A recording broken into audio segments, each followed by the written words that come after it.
Salve, torcedor vascaíno! Bom dia! É um prazer estar com você aqui nesse sábado pela manhã no Faísca Tá On, véspera de um jogo importante do Vasco pelo Campeonato Brasileiro. Adversidades não irão faltar. A gente sabe que quando se enfrenta o Atlético Paranaense na Arena da Baixada, o retrospecto do Vasco é horrível. Mesmo assim, o torcedor vascaíno tem uma pontinha de esperança depois de uma atuação de uma equipe que conseguiu segurar o Fortaleza na última quarta-feira no primeiro duelo da Copa do Brasil. E olha que o Vasco vinha arrebentado depois do atropelo que foi o jogo do Brasileiro contra o Criciúma.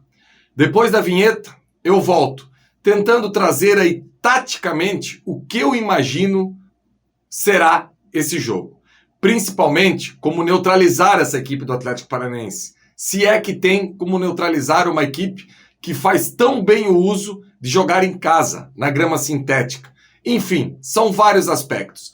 Depois da vinheta, eu volto. E eu já vou pedir para você, enquanto estiver na vinheta, deixe seu like. É muito importante para continuar fortalecendo o nosso trabalho aqui no canal Atenção Vascaínos.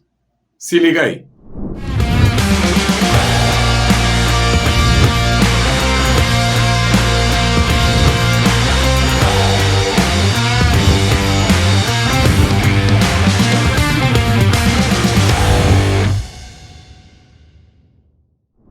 Então, torcedor vascaíno, amanhã o Vasco tem aí esse grande desafio pela frente, enfrentar o Atlético Paranaense na Liga Arena, na Arena da Baixada. Talvez a maior adversidade de um clube quando joga fora de casa no Brasil. Todos nós sabemos da força que o Atlético tem ali, pela força da sua torcida e também pelo piso sintético, algo que o Atlético sabe fazer muito bem o uso dele. Um jogo que fica mais rápido, um jogo que os atletas têm dificuldade até ter um entendimento aí. Dentro do próprio jogo, quem não está acostumado vai começando a se ambientar. Coisa que os jogadores do Atlético Paranaense não precisam.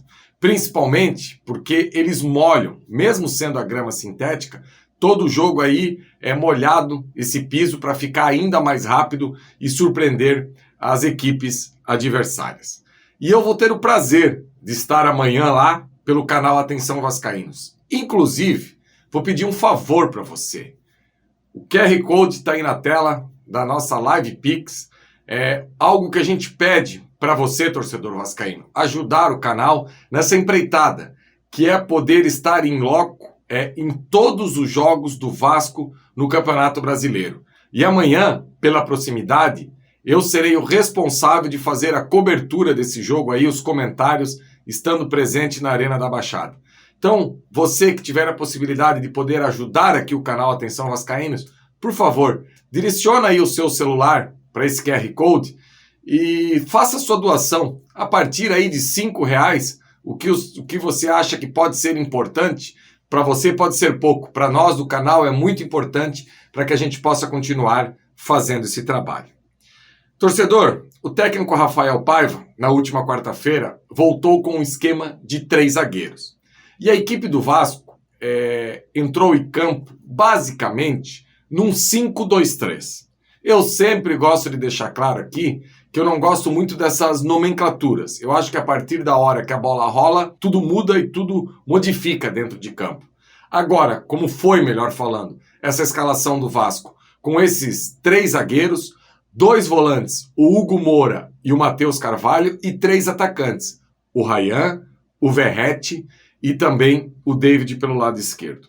Eu vou tentar trazer a prancheta aqui, primeiro para mostrar como que foi essa escalação e como foi o jogo contra o Fortaleza, o primeiro e o segundo tempo. E depois eu vou tentar contextualizar aqui com algumas opiniões que eu tive essa semana conversando com técnicos de futebol profissional.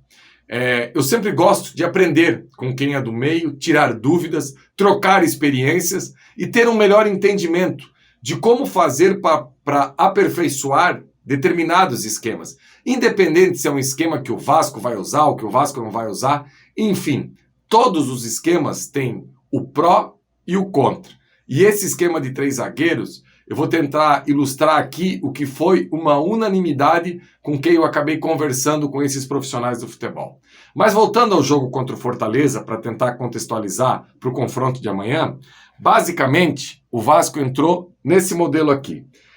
Até algo que me surpreendeu é que o Hugo Moura veio jogar para o lado esquerdo e o Matheus Carvalho veio jogar pelo lado direito, como se fossem aí volantes de pé trocado. Lá na frente, o Ryan pela esquerda, o David aqui, o Ryan pela direita, o David pela esquerda e o Verratti centralizado. E mais uma vez, as equipes que jogam contra o Vasco, quando o Vasco joga com esses 3 zagueiros, o Fortaleza teve muito espaço para trabalhar entre linhas aqui. Era basicamente isso aqui que acontecia na última quarta-feira. No segundo tempo, o técnico Rafael Paiva fez algumas alterações. Ele colocou o Rossi e também colocou o Adson. Aí modificou esse panorama aqui por quê? O Adson tem esse entendimento de descer aqui para formar essa segunda linha, e o Rossi também tem esse entendimento de formar essa segunda linha. Então, nesse balanço aqui, acabou ficando uma linha de 5, depois uma linha de 4 e o Verratti aqui na frente. Sendo assim, o Fortaleza já não tinha mais todo esse espaço para acabar trabalhando essa bola. Então, pelas características dos jogadores. E eu quero deixar algo claro aqui. O Ryan, na base, não tinha essa característica de descer e voltar aqui. O David, nas 2 últimas equipes que ele foi, tanto no Internacional quanto no São Paulo, ele foi muito mais utilizado como um homem de área, essa referência aqui, do que o cara que fazia beirada. Mas mesmo assim, o David tem um entendimento melhor do que a maioria dos atacantes do Vasco para descer aqui. Então o David basicamente ainda faz isso. E o Verratti lá na frente. Agora, torcedor, pensando no jogo de amanhã, o que eu tenho como ideia que o Vasco precisa fazer? E até trocando ideia com esses treinadores de futebol. Eu até vou trazer aqui o nome de um deles que eu conversei, o Júnior Lopes, o filho do Antônio Lopes, o melhor e maior técnico da história do Clube de Regatas Vasco da Gama.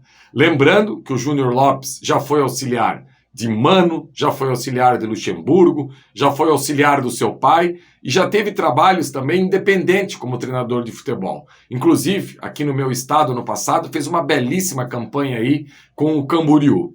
E o Júnior Lopes, falando dessa questão da linha de 5, do que eu troquei de ideia com ele, a gente chegou a uma conclusão.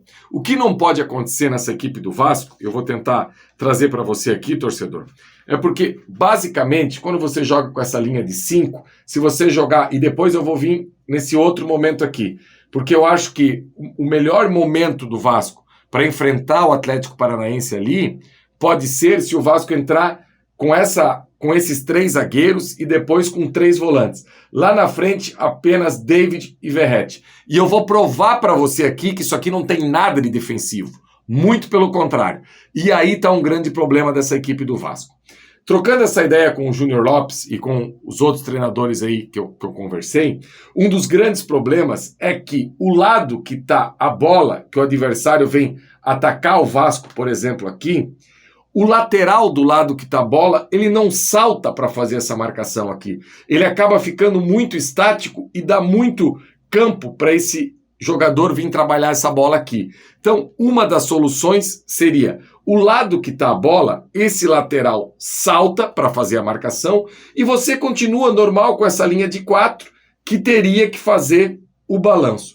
Inclusive, se você estivesse aqui ainda com esses 2 volantes e com os 3 atacantes, o Júnior até comentou comigo que ele usa muito isso nos seus trabalhos, que é o seguinte: o extrema do lado que o lateral está descendo aqui com a bola para bater com o lateral, ele acaba não descendo. Ele fica aqui porque se o Vasco, ou o clube, o Vasco só estou utilizando amanhã, né? Se você consegue recuperar essa bola aqui, você já tem como explorar as costas desse lateral. Porque não faz muito sentido também ter uma linha de 5 mais uma linha de 3 e o extrema do lado da bola descer aqui e vir aqui fazer essa marcação. Algo que, por exemplo, daí trocando uma ideia com o professor Ricardo Quanti, que é técnico do Sub-20 do Botafogo de Ribeirão Preto, um cara que tem os cursos da CBF, já foi técnico do Sub-20 do Coritiba, e eu troquei uma ideia com ele também. O Xabi Alonso, no Bayer Leverkusen, também faz essa questão aqui do lateral saltar e fazer essa marcação aqui, só que ele busca a inversão do outro lado para pegar esse extremo aqui, basicamente em vantagem para chegar aqui. Então, o grande problema dessa equipe do Vasco é que essa linha ela acaba ficando aqui atrás muito estática e ninguém salta.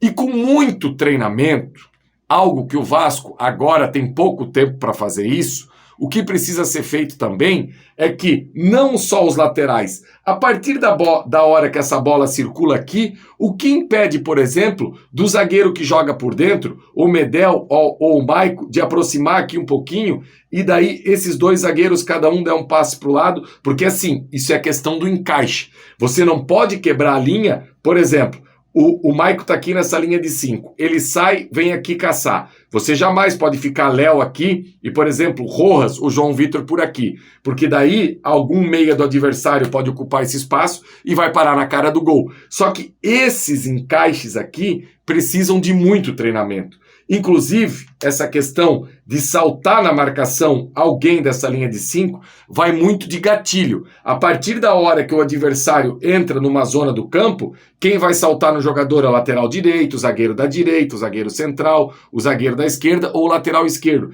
Então, quando esse salta, você acaba compactando os outros 4 para continuar uma linha de 4.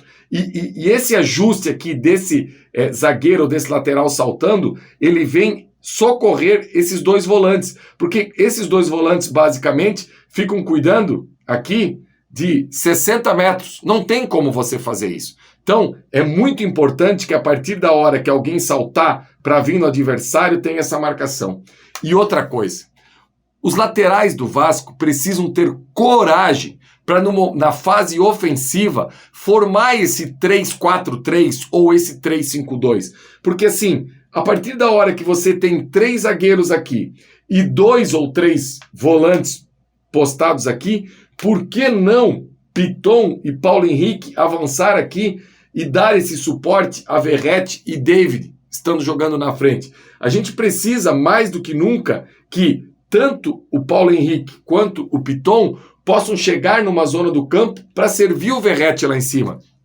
Porque não adianta você ficar com essa linha de 5 mais uma linha de 3 no meio, esperando que os dois lá na frente possam ajudar. O Verratti, na última quarta-feira, deu pena dele. Em nenhum momento teve aproximação pela beirada. Então, se você estiver bem treinado e se você tiver coragem, você precisa encurtar ali pelo lado do campo, chegar lá e ter coragem para jogar. Principalmente, e daí é algo que eu vejo que eu tenho uma dúvida nesses 3 zagueiros do Vasco. Eu não tenho dúvida nenhuma que é o Léo pela esquerda e o João Vitor pela direita. O problema é esse zagueiro centralizado, porque tanto o Medel quanto o Maicon têm dificuldade de velocidade. Então, se a gente quiser empurrar essa última linha do Vasco um pouco mais para frente, para empurrar esses laterais mais para frente, para poder fazer o jogo apoiado com o Verratti, com o David, com esses volantes, por exemplo, se for no próximo final de semana, Hugo Moura centralizado, Matheus Carvalho de um lado e Sforza o Galdames do outro, para dar uma sustentação melhor ali no meio de campo. Esses caras precisam encostar lá na frente, sabe? Precisam dar esse apoio, porque senão fica um 5-2-3 descompactado e o coitado, ou um 5-3-2, e o coitado do Verratti lá na frente recebendo só bola e brigando e lutando e tudo mais. E a gente sabe que essa equipe do Atlético é uma equipe que é muito rápida, provavelmente do meio para frente aí, eu andei apurando aí no dia de ontem, o Atlético deve vir com Fernandinho, que aí já começa o segredo, esse meio de campo do Vasco, tirando os 2 atacantes lá na frente, que na fase defensiva só fecham linha de passe, quem jogar no meio de campo do Vasco, desse tripé, não pode deixar o Fernandinho levantar a cabeça. O Fernandinho precisa ser vigiado o jogo inteiro, porque é ali que começa a qualidade do Atlético, pelos pés do Fernandinho. Então, quem joga ali no meio já precisa colar no Fernandinho e não deixar ele distribuir o jogo no Atlético como ele faz com maestria. E o outro ponto positivo do Atlético é o Canóbio pela direita.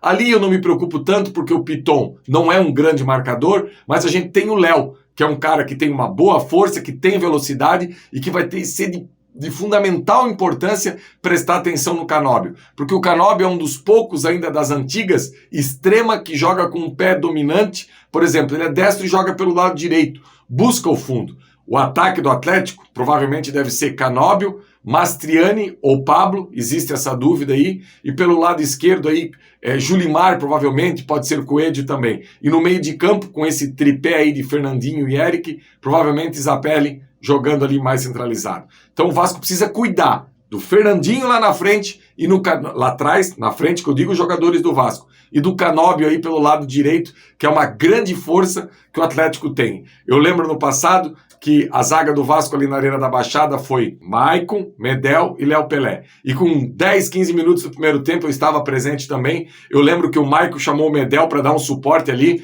porque pesado do jeito que o Maicon é, nesse 1 contra 1 com o Canóbio é um perigo. Então por isso que domingo eu vejo que é de fundamental importância aí a presença do João Vitor pela questão da velocidade e do Léo. Esse zagueiro por dentro, ou o Maicon, ou o Medel se estiver bem fisicamente, ou quem sabe até usar o Rojas pela questão da velocidade. Mas enfim, como o Maicon foi muito bem nesse último final de semana, na última quarta-feira, ele pode jogar por dentro e dar essa sustentação para a equipe do Vasco. Beleza, torcedor? Essa foi a minha resenha hoje por aqui do Faísca. Um jogo difícil.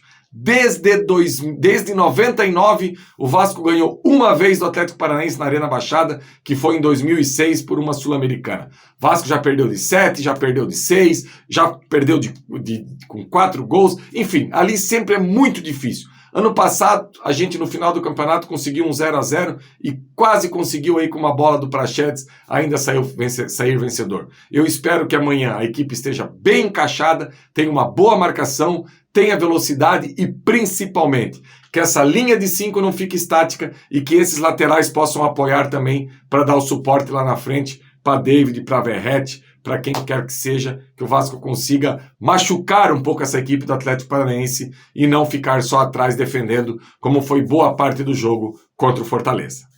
Galera, like, compartilha nas suas redes sociais para fortalecer o nosso trabalho. A gente se encontra amanhã, 14h30, aqui no Atenção Vascaínos, direto da Arena da Baixada.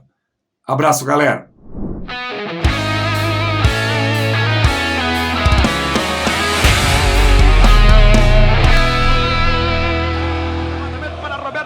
Sozinho, atenção, vai enfiar, gol!